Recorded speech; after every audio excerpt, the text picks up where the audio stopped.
अस्सलाम वालेकुम। आज हम अपना न्यू टॉपिक डिस्कस करेंगे जो कि है फंजाई। इससे पहले हमने अपनी जो माइक्रोब्स के हमने प्रोकैरियोटिक माइक्रोब्स को स्टडी किया जिनमें हमने बैक्टीरिया को पढ़ा।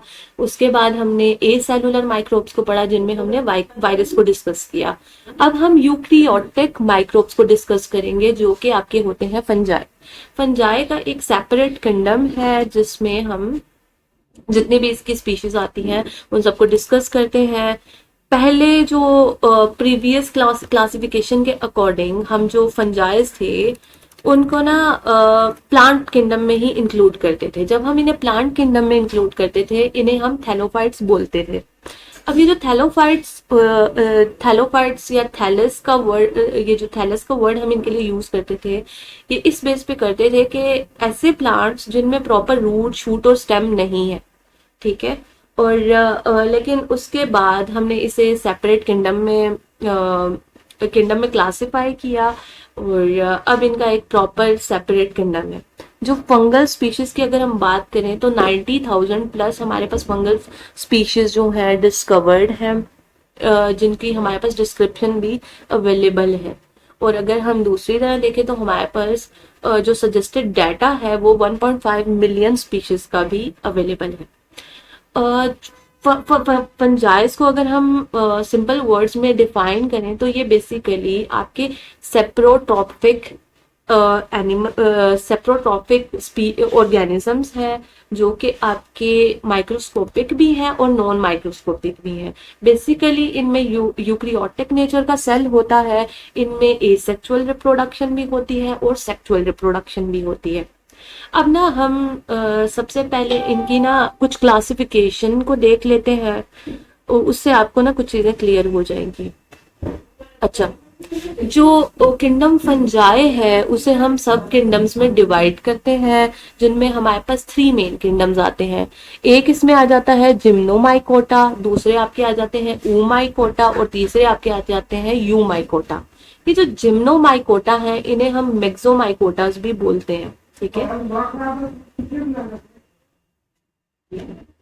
अच्छा, ये जो स्लाइम मोल्ड्स है ये वाटर मोल्ड्स हैं, मिक्सोमाइकोटास। अब ये इनकी ना क्लोज एसोसिएशन तो है फंजाई की तरह, ठीक है, कुछ इनकी सिमिलैरिटीज है। बट अब हम इसे ना एक प्रॉपर सेपरेट किंगडम में जिसे हम प्रोटेस्टा का किंगडम बोलते हैं उसमें हम इसे इंक्लूड करते हैं। अब ये फंजाई किंगडम का पार्ट नहीं है, सिर्फ ये इन्हें हम फॉल्स फंजाई भी कहते हैं, ठीक है। तो इनकी क्लोज एसोसिएशन है with the fungi kingdom. That is why हम पहले फंजाई को पढ़ेंगे और उसके बाद हम मेक्सोमाइकोटा या स्लाइम मोल्ड्स को डिस्कस करेंगे। लेकिन ये अब जो इंक्लूडेड है ये प्रोटेस्ट किंगडम में इंक्लूडेड है, किंगडम प्रोटेस्टा में। अच्छा, उसके बाद जो हमारे पास जिन्हें आप ट्रू फंजाई कह लें उनमें हमारे पास ऊ माइकोटा आ जाते हैं और यू माइकोटा आ जाते हैं। ऊ माइकोटा कौन से हैं? जिनमें हमारे पास माइसीलियम एसेप्टेट होता है, ठीक है। एसेप्टेट का मतलब है कि वॉललेस माइसीलियम, जबकि यू माइकोटा वो होते हैं जिनमें माइसीलियम जो होता है सेप्टेट होता है और माइसीलियम के अंदर वॉल्स होती हैं। वो आगे हम फर्दर देख लेंगे कि माइसीलियम क्या होता है और उसमें वॉल्स किस तरह प्रेजेंट होती है। अच्छा, तो ये जो ऊ माइकोटा या हमारे पास माइसीलियम, जो हमारे पास ए सेप्टेट माइसीलियम वाले फंजाइस हैं उनको हम फर्दर 2 ग्रुप्स में डिवाइड करते हैं। एक आपके आ जाते हैं फाइकोमाइसाइट्स और दूसरे आपके आ जाते हैं जाइगोमाइसाइट्स। ये जो फाइकोमाइसाइट्स हैं इन्हें हम ऊमाइसाइट्स भी कहते हैं और एल्गल फंजाई भी बोलते हैं, ठीक है। इसमें भी आपकी डिफरेंट यहाँ पर एग्जाम्पल लिखी हैं जिनमें हमारे पास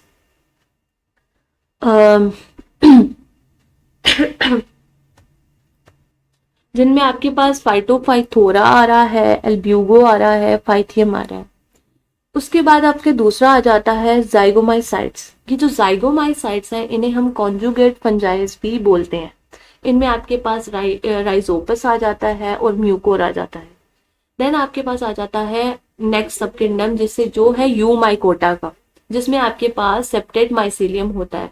अब इसे हम डिफरेंट फर्दर क्लासिफाई करते हैं डिफरेंट ग्रुप्स में, जिनमें हमारे पास सबसे पहले आ जाते हैं ड्यूट्रियोमाइकोटा। ये जो ड्यूट्रियोमाइकोटा है ये हमारे पास इम्परफेक्ट फंजाइज भी हो, इन्हें हम इम्परफेक्ट फंजाई भी बोलते हैं। इनमें हमारे पास सेक्सुअल रिप्रोडक्शन जो होती है वो एब्सेंट होती है।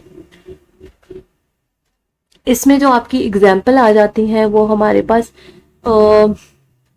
एल्टरनेरिया आ जाती है, उसके बाद माइक्रोस्पोरियम आ जाती है, उसके अलावा इसमें हमारे पास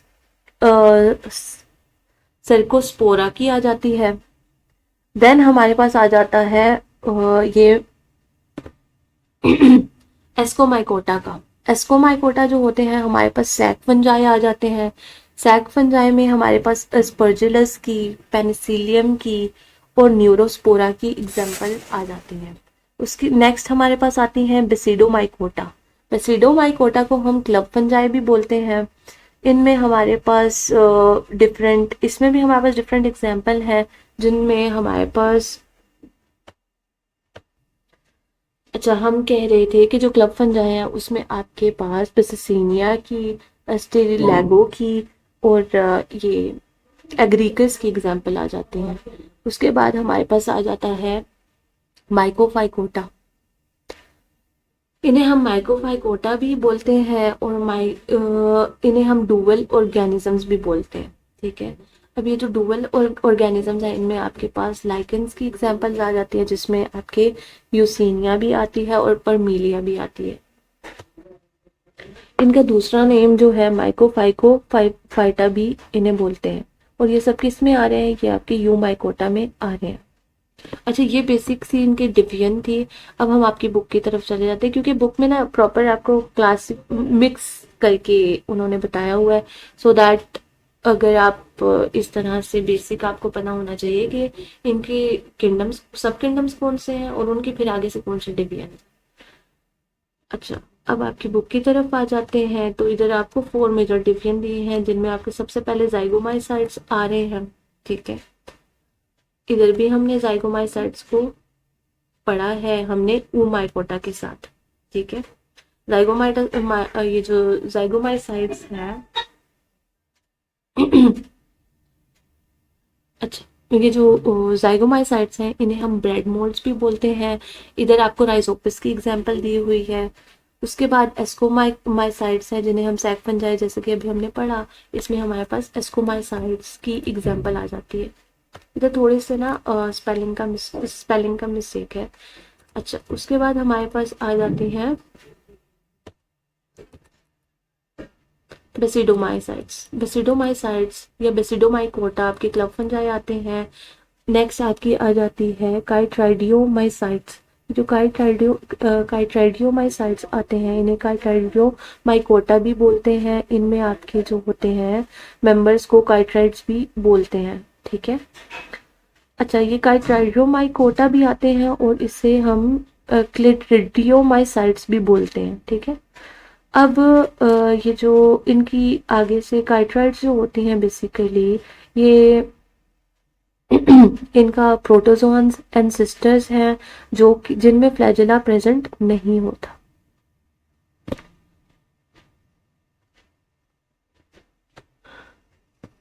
और अगर हम उनके एंसेस्टर्स की बात करें तो उनमें एक जो प्रॉपर फ्लैजुलेशन थी लाइक प्रोटोजोआस वो प्रेजेंट होती थी।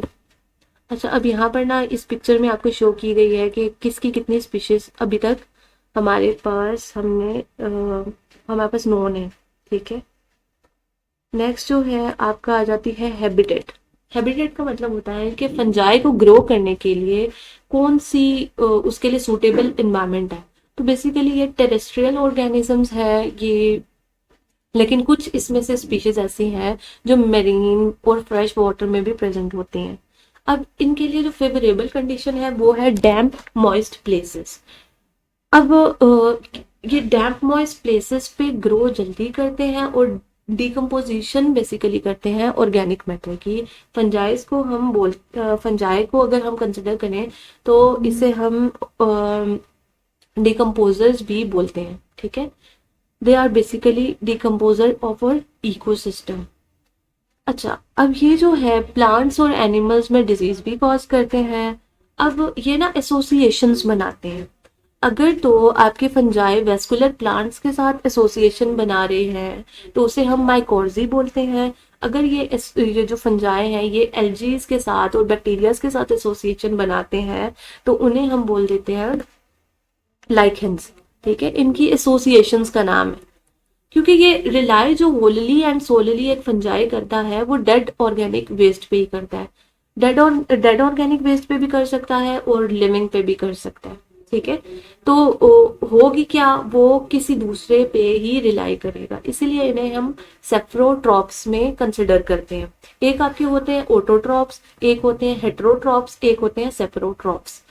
ऑटोट्रॉप्स अपने फूड खुद प्रिपेयर करते हैं।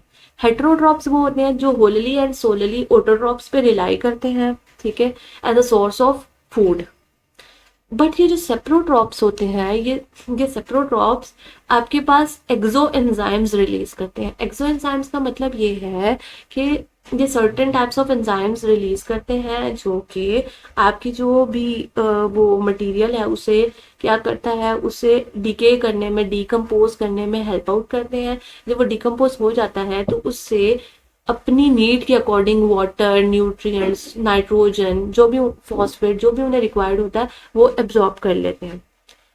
इन दिस वे ये जो फंजाई है ये अपनी ग्रोथ करते हैं और अपनी न्यूट्रिएंट्स गेन करते हैं। सेकंड, ये जो एसोसिएशन होती है इनकी ये पैरासिटिक नेचर की होती हैं। मतलब ये दूसरे, जैसे इधर वेस्कुलर प्लांट का लिखा हुआ है कि वेस्कुलर प्लांट्स के साथ ये क्या बनाएंगे, ये हाइफिल नेटवर्क बना लेंगे। ठीक है, अब ये जो हाइफिल नेटवर्क होगा ये प्लांट्स की जो न्यूट्रिएंट्स है उसे एब्जॉर्ब करेगा और अपने लिए यूटिलाइज करेगा। ठीक है, तो ये जो है बेसिकली ये जो है एसोसिएशंस हैं किसकी, फंजाई की। अच्छा, अब जो फंजाइस है इनका जो ईटी जो पार्ट हम ईट कर सकते हैं उसे बेसिकली, या वेजिटेटिव पार्ट है उसे हम थैलस बोलते हैं। अब ये जो थैलस है डिफरेंट साइज के हो सकते हैं, शेप्स के हो सकते हैं। अब जो फंजाइस हैं वो हमारे पास स्मॉल आप सिंगल सेल यूनिसेलुलर यीस्ट को देख लें जो माइक्रोस्कोपिक नेचर के हैं और मल्टी सेलुलर मोल्ड्स तक ये जाते हैं। उसके अलावा इसमें आ जाते हैं मैक्रोस्कोपिक पफ बॉल्स भी आ जाते हैं, सर्टेन टाइप्स ऑफ मशरूम्स भी आ जाते हैं। अब ये जो पिक्चर है इसमें आपको different types of fungi show किए हुए हैं। अच्छा, अब ना हमने जर्नल डिस्कशन तो कर ली। अब हम जो मोस्ट कॉमनली जो आपकी फंजाइस हैं यीस्ट एंड मोल्ड्स उनको डिस्कस करेंगे। ठीक है, अब जो यीस्ट है आपका बेसिकली यीस्ट वो फंजाई हैं जो यूनिसेलुलर होते हैं, माइक्रोस्कोपिक होते हैं। इनका जो सेल साइज होता है वो एज कम्पेयर टू बैक्टीरिया थोड़ा बड़ा होता है, स्फेरिकल एग शेप का होता है। ठीक है, लेकिन इनमें कोई भी फ्लैजेला प्रेजेंट नहीं होता और इनके जो ऑर्गेनालिज होते हैं वो मोस्टली सिमिलर होते हैं to that of eukaryotic cell. अब ये एक सेल ऑफ यीस्ट आपको दिया हुआ है जिसके अंदर एक प्रॉपर न्यूक्लियस है, इसमें काफी सारे वैक्यूल्स प्रेजेंट है। इसमें देखें एक बर्ड स्कार भी है। ये जो बर्ड स्कार है यहीं से आपका बर्ड डेवलप होता है और आपकी बडिंग के थ्रू एक न्यू सेल को डेवलप किया जाता है। इसके अलावा आप यहाँ पे माइटोकॉन्ड्रिया भी आप देख सकते हैं और मेम्ब्रेन भी आपको नजर आ रहा है। यहाँ पर सर्टेन लिपिड ग्रेन्यूल्स भी हैं और सेल वॉल भी इसमें प्रेजेंट होती है। अब ये जो यीस्ट का साइज है वो टिपिकली 3 to 4 माइक्रोमीटर तक होता है और 40 माइक्रोमीटर तक जा सकते हैं। अब जो यीस्ट की स्पीशीज नोन है वो ऑलमोस्ट 1500 स्पीशीज अभी तक जो नोन है वो हमारे पास वो 1500 है। अब अगर हम इम्पोर्टेंस ऑफ यीस्ट देख लें कि ये किस हमारे किस तरह हम इसे यूटिलाइज कर रहे हैं तो उसमें सबसे इम्पोर्टेंट जो रोल है इसका वो है फर्मेंटेशन, कि ये कैरीड आउट करते हैं एनारोबिक रिस्पायरेशन। तो अब हम ना थोड़ा सा देख लेते हैं कि एरोबिक रिस्पायरेशन और एनारोबिक रिस्पायरेशन में क्या डिफरेंस होता है। सबसे पहले ना हम देख लेते हैं एरोबिक रिस्पायरेशन को।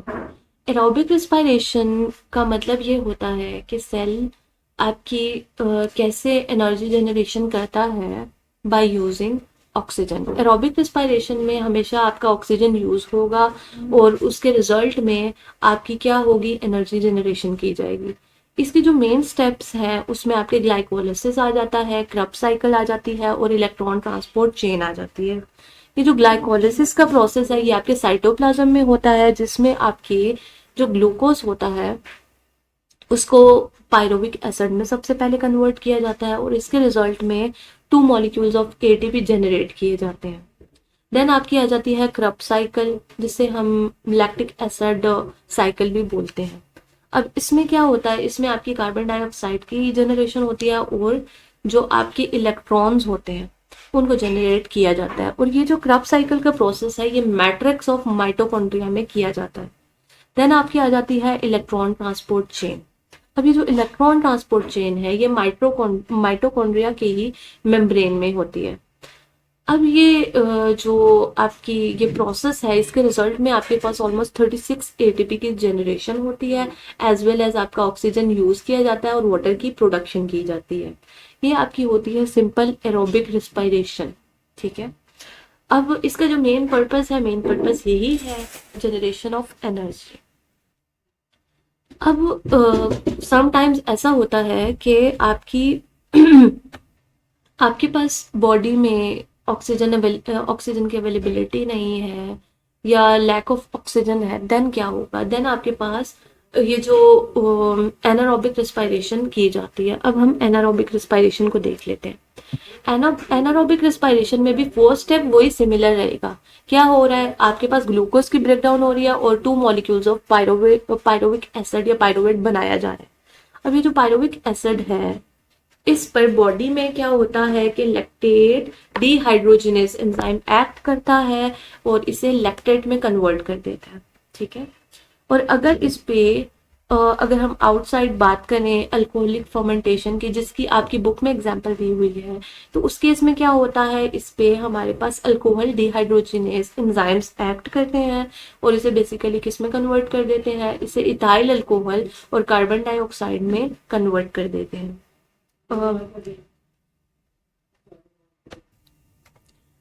अब जो हमारी यीस्ट होते हैं वो क्या करते हैं, वो यही एनारोबिक रिस्पायरेशन कैरिड आउट करते हैं और ये ग्लूकोज मॉलिक्यूल को कंज्यूम करके एथेनॉल की प्रोडक्शन करवाते हैं। ये जो प्रोसेस है ये वाइन, बियर और ब्रेड मेकिंग में बहुत इंपॉर्टेंट रोल प्ले करता है। अच्छा, इसमें जो मोस्ट कॉमनली स्पीशी यूज होती है वो है सेक्रोमाइसिस सेरेविसी की, जो कि बेकिंग में और फर्मेंटेशन ऑफ अल्कोहल में यूज की जाती है। उसके अलावा अगर हम यीस्ट का यूज देखें तो रिसर्च में बहुत इंपॉर्टेंट इसका रोल है। हम इस यीस्ट सेल को बेसिकली ग्रो करवाते हैं आर्टिफिशियली और उस पे हम डिफरेंट मॉडल्स को स्टडी करते हैं, डिफरेंट आप कह लें एज अ थेराप्यूटिक एजेंट, या फिर आप कह लें कि डिफरेंट डिजीज की in in relationship with different disease, जो कोई माइक्रोब या ये जो यीस्ट है ये कॉज करते हैं, उसको भी हम वाया दिस रिसर्च क्या करते हैं, आइडेंटिफाई करने की ट्राई करते हैं। देन आपके पास आ जाती है एक कैंडिडा एल्बिकन्स की। कैंडिडा एल्बिकन्स भी एक हमारे पास टाइप ऑफ यीस्ट है जो कि ह्यूमंस में इन्फेक्शन कॉज करती है। ये वैसे अगर हम देखें तो ये कमेंसलिज्म हमने जो पीछे पढ़ा था वो हमारी बॉडी में जो पैरासिट जो सिम्बियोटिक एसोसिएशन है वो भी कॉज करती है। मतलब हमारी बॉडी में एक रिलेशनशिप की नॉर्मल रिलेशनशिप भी है इसका, लेकिन अगर इसकी ग्रोथ हो जाए एबनॉर्मली, ठीक है, या ये अपनी जो इसकी प्लेस है उधर से ये कर जाए शिफ्ट, तो ये डिजीज भी कॉज करती है। डिजीज ये ह्यूमन में भी कॉज करती है और दूसरे जो वार्म ब्लडेड एनिमल्स हैं उनमें भी डिजीज कॉज करती है। उसके बाद आपके आ जाता है बायोफ्यूल इंडस्ट्री। ये जो आपकी बायोफ्यूल इंडस्ट्री है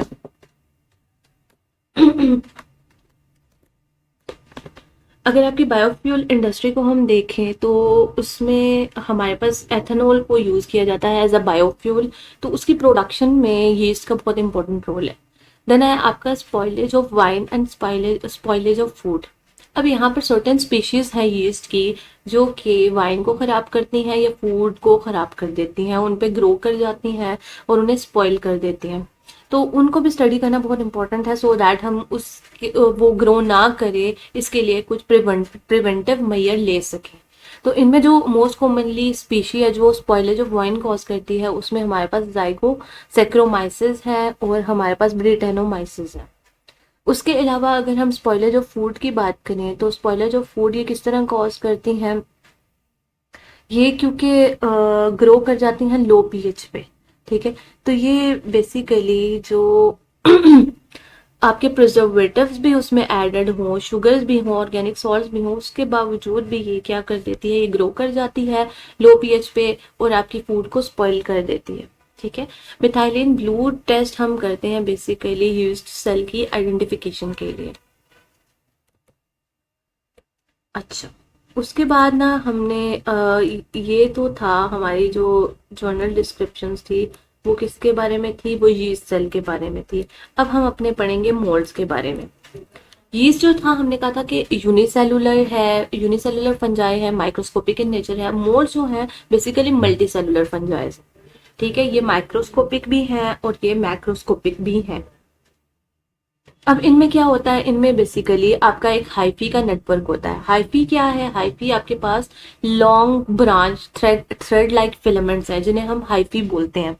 अब ये जो हाइफीज हैं इनके अंदर वॉल्स भी हो सकती हैं और वॉल नहीं भी हो सकती। जो वॉललेस हाइफीज हैं उन्हें हम एसेप्टेट भी बोलते हैं और को इनोसेटिक हाइफीज भी बोलते हैं, और जिनमें वॉल प्रेजेंट होती है उन्हें हम सेप्टेट हाइफीज बोलते हैं। अब अगर किसी में अब ये जो आपकी हाइफी है यही ना एक कलेक्शन ऑफ मैस बना रही है इनके टॉप पे, ठीक है, जिसे हम टैंगल्ड मैस भी बोल सकते हैं और टिश्यू की एग्रीगेशन भी बोल सकते हैं। अब ये जो टैंगल्ड मैस है या एग्रीगेशन ऑफ टिश्यू है, इसको बेसिकली हम बोलते हैं माइसिलियम। क्योंकि ये हाइफी से ही बना है तो इसमें भी दो आपकी टाइप्स आ जाती हैं, एक आपकी आ जाती है सेप्टेट माइसिलियम, एक आ जाते हैं एसेप्टेट माइसिलियम। तो यहाँ पर आपको पिक्चर में डिस्क्राइब किया हुआ है सेप्टेट हाइफी का और कोइनोसिटिक हाइफी या नॉन सेप्टेट हाइफी का। अब आप देख सकते हैं कि ये जो हाइफीज हैं जिनके अंदर वॉल्स प्रेजेंट है, ठीक है, तो ये जो वॉल्स हैं इनमें कुछ होल्स प्रेजेंट है जिसके थ्रू ये जो इसके अंदर साइटोप्लाज्म होता है वो क्या कर रहा होता है, वो मूव कर रहा होता है। अब दूसरा जो कोइनोसिटिक हाइफीज है उनमें वॉल्स नहीं प्रेजेंट, उनमें एक उनमें पोर्स की रिक्वायरमेंट नहीं, ठीक है। तो ये बेसिकली ये जो आपकी हाइफिल नेटवर्क है यही मिलके फिर क्या बना रहा होता है, आपका माइसिलियम बना रहा होता है। और ये जो आपका आप यहाँ पर आपको ये जो साइटोप्लाज्म सा नजर आ रहा है इसके अंदर सर्टेन ऑर्गेनेल्स भी प्रेजेंट होते हैं। अच्छा, अब उसके बाद देख लेते हैं डायमॉर्फिक हाइफीज। डायमॉर्फिक हाइफी का मतलब ये है कि ऐसी हाइफीज जो एक से ज्यादा फॉर्म में एग्जिस्ट करती हों। डाई का मतलब होता है टू और मॉर्फिक का मतलब होता है फॉर्म्स। तो टू फॉर्म्स में जो हाइफी एग्जिस्ट करते हों उनको हम बोलते हैं डायमॉर्फिक हाइफीज। अब ये जो डायमॉर्फिक हाइफीज हैं ये बेसिकली ना आपकी एनिमल और प्लांट में थोड़े से कह लें कि जैसे ये एक रिलेशनशिप है उस हाइफी का विद दैट लिविंग ऑर्गेनिज्म और इन्वायरमेंट। अगर तो वो डायमॉर्फिक हाइफी एनिमल्स में है, ठीक है, तो एनिमल्स में वो होंगे यीस्ट फॉर्म में और जो इन्वायरमेंट में होंगे वो होंगे माइसिलियल फॉर्म में, ठीक है। अब इसका ये मतलब है कि ये दोनों तरह से ये इन्वायरमेंट में भी ग्रो कर देते हैं और ये आपके एनिमल के अंदर भी या होस्ट सेल में भी ग्रो कर लेते हैं, ठीक है। तो एनिमल में ये किस फॉर्म में होंगे, ये उस एनिमल में यीस्ट फॉर्म में होंगे और एनवायरनमेंट में ये माइसिलियल फॉर्म में प्रेजेंट होंगे।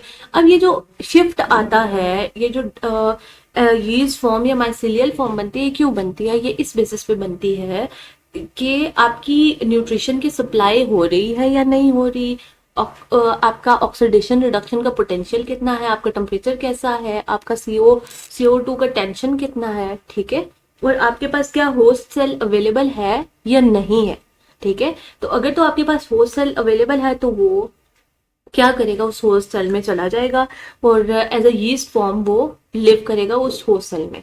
लेकिन अगर उसके पास होस्ट सेल अवेलेबल नहीं है तो वो क्या कर जाएगा, वो यीस्ट फॉर्म को कन्वर्ट कर देगा माइसीलियल फॉर्म में और वो एनवायरमेंट में इजीली सर्वाइव करेगा। तो इसको, इस शिफ्ट को बेसिकली हम बोलते हैं YM शिफ्ट। ठीक है। अब सिमिलर टू दैट ये प्लांट्स में भी इस तरह की एसोसिएशन बनाते हैं।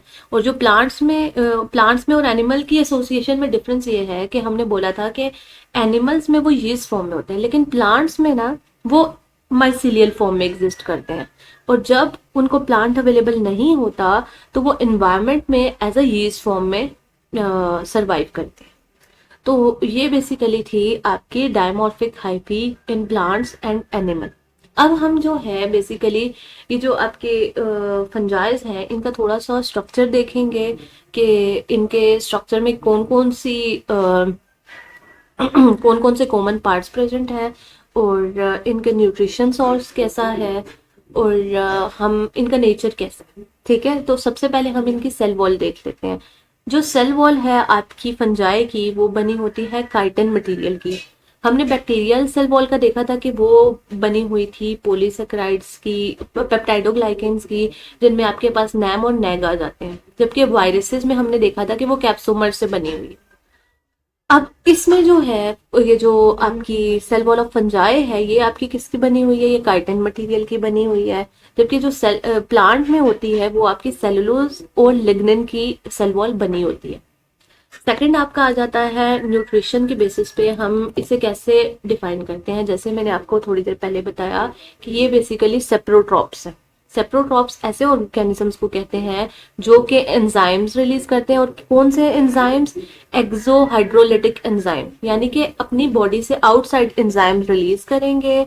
जो भी उनका सब्सटेंस होगा उसे क्या कर देगा, वो एंजाइम डिग्रेड करेंगे। जैसे ही वो उसे डिग्रेड कर देंगे ये उधर से अपना जो भी इनके रिक्वायरमेंट्स होंगी, कार्बन होंगे, इलेक्ट्रॉन होंगे, एनर्जी होंगे, वो एब्जॉर्ब कर लेंगे। तो ये इस नेचर को हम बेसिकली बोलते हैं सेप्रोट्रॉफिक नेचर।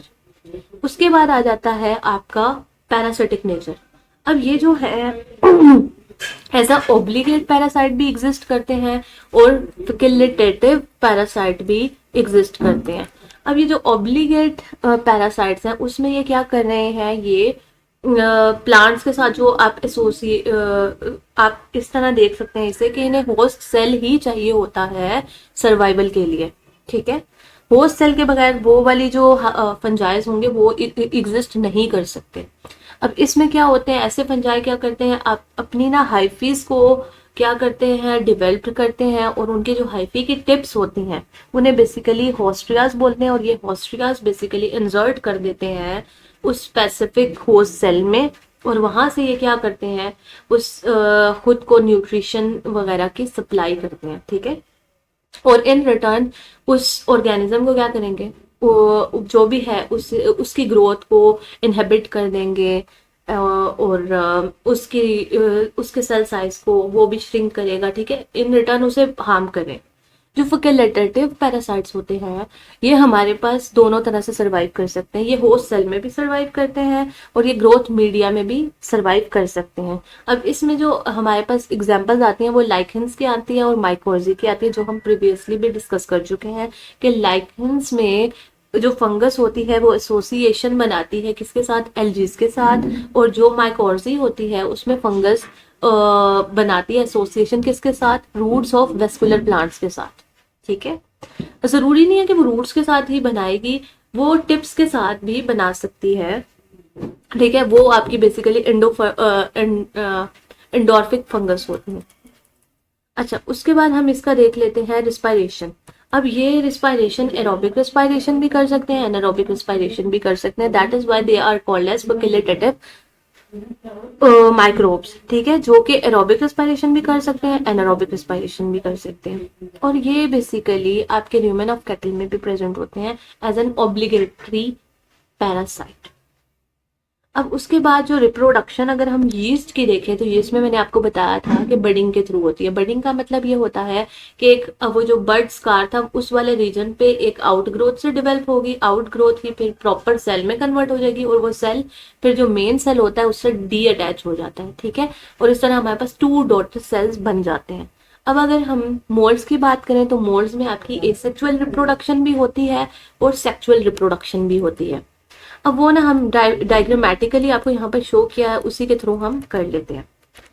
अगर हम ना सबसे पहले स्टेप में देखें तो यहाँ पर आपके पास बन रहा है एक्सोगोनियम, ठीक है। अच्छा, ये वाला जो आपका एरिया है यहाँ पर आपका क्या बन रहा है, यहाँ पे एक्सोगोनियम बन रहा है। एक्सोगोनियम बेसिकली आपकी हाइफी की एक आउटग्रोथ कह लें वो बनती है, जिसके अंदर आपके ना डिफरेंट आप कह लें प्रोसेसेस इनिशिएट हो जाते हैं। इस एक्सोगोनियम के अंदर आपके ना समझ लें न्यूक्लियाइज वगैरह प्रेजेंट होते हैं। अच्छा, अब ये जो ऑक्सीगोनियम है ये आपकी एंथ्रिडियम्स भी बना रहे होते हैं। अब ये जो होती है ये स्टेज कौन सी होती है, प्लाज्मोगेमी की स्टेज होती है। अब इसमें जो स्टेप 2 होता है इसमें ये फर्दर क्या होगा, ये जो आपका एक्सोगोनियम था इसने फर्दर आपके पास इसके अंदर जो भी आपके न्यूक्लियाई वगैरह प्रेजेंट होते हैं वो फर्दर क्या करते हैं, डिवाइड हो जाते हैं। देन ये डेवलप कर लेते हैं आपके पास एक पूरा एंथ्रिडियम कह लें, या आपके पास ये पूरा हाइफल नेटवर्क भी डेवलप कर देते हैं। और हाइफल नेटवर्क की जो टिप्स होती हैं उसके ऊपर एस्कस को भी डेवलप कर लेते हैं, ठीक है। ये किससे बना था, ये आपका पहले एक्सोगोनियम वाली स्टेज थी, उससे आपका एंथ्रिडियम बना। एंथ्रिडियम फिर किस में डेवलप हो गया, उसने हाइफल नेटवर्क को डेवलप किया और हाइफल नेटवर्क के टिप्स पे आपका एस्कस या एस्कोकार्प डेवलप हुआ, ठीक है। ये जो एस्कस होता है फिर उस एक एस्कस के अंदर आपके पास 2 न्यूक्लियस प्रेजेंट होते हैं, ठीक है। इसलिए हम इसे बोलते हैं डाइकैरियोटिक। इसमें डाइकैरियोटिक हाइफी भी होता है और डाइकैरियोटिक एस्कस भी होता है। अब वो वाली जो थी वो प्लाज्मोगेमी की स्टेज थी, जिसमें प्लाज्मा आप कह लें कि प्लाज्मा डिवाइड हो रहा था, ठीक है। अब उसके बाद आपकी आ जाती है कैरियोगेमी की स्टेज। अब ये जो आपके पास एस्कस हमें यहाँ पर नजर आ रहे थे, इनमें बेसिकली ये जो दोनों न्यूक्लियस होते हैं ये कंबाइन हो जाते हैं और एक जाइगोट की फॉर्मेशन हो जाती है। यानी कि पहले आपके पास सिंगल न्यूक्लियस थे, ठीक है। अब आपके पास डिप्लॉइड न्यूक्लियस आ गया, ठीक है, जो कि जाइगोट बन गया। अब जाइगोट की अंडर को मियोसिस होगी, उसमें मायोसिस होगी और वो स्पोर जो हेप्लॉइड न्यूक्लियाइज हैं उनमें डिवाइड हो जाएगा, ठीक है। 4 हेप्लॉइड न्यूक्लियाइज में वो डिवाइड हो जाता है। उसके बाद फिर से उसमें माइटोसिस होती है, तो वो जो 4 है वो 8 न्यूक्लियाइज में डिवाइड हो जाते हैं। अब यही बेसिकली ये क्या है, ये आपके सारे स्पोर्स बन गए, इन्हें हम कहते हैं एस्कोस्पोर्स। यही एस्कोस्पोर्स क्या करते हैं, डिस्पर्स हो जाते हैं इन्वायरमेंट में और फिर ये जर्मिनेट करते हैं यानी कि ग्रो करते हैं। अब इसमें हमारे पास जब जर्मिनेशन होती है तो जर्मिनेशन में हमारे पास इन दोनों की मेटिंग भी हो जाती है और मेटिंग के बाद फिर आपके पास ये एक्सोगोनियम डेवलप हो जाता है। अब यही जो आपकी ये जो सारी नेटवर्क सा बन रहा है, इसी में आपका एक और आपका जो साइड बाय साइड प्रोसेस चल रहा होता है, उसमें आपकी हाइफल नेटवर्क और आपकी कोनेडियाज बनते हैं। अब ये जो कोनेडिया बनते हैं ये बेसिकली आपके क्या है, ये स्पोर्स हैं, ठीक है। ये जो आपका यहाँ पर माइसिलियम था वो जो जर्मिनेट हुआ था वो डिवेल्प हो जाता है इन स्पोर्स में, और ये स्पोर्स जो होते हैं एसेक्सुअली डिस्पर्स हो जाते हैं एनवायरनमेंट में और ग्रो होते हैं और वो बार बार फिर से आपका क्या बनाते हैं, वो फिर से आपकी हाइफल नेटवर्क और कोनेडियाज बनाते हैं और इस तरह वो बार बार उनमें रिप्रोडक्शन होती रहती है डिस्पर्सल के बाद, ठीक है। तो ये साइड बाय साइड ये सारे प्रोसेस चलते रहते हैं। तो आपके इसमें 2 फेजेस होते हैं, एक प्लाज्मोगेमी का फेज होता है, एक कैरियोगेमी का फेज होता है। और हो रही क्या है, इसमें मियोसिस भी हो रही है, इसमें माइटोसिस भी हो रही है, ठीक है। तो ये बेसिकली आपकी जो है रिप्रोडक्शन है, किसमें, ये रिप्रोडक्शन आपकी है मोल्ड्स में,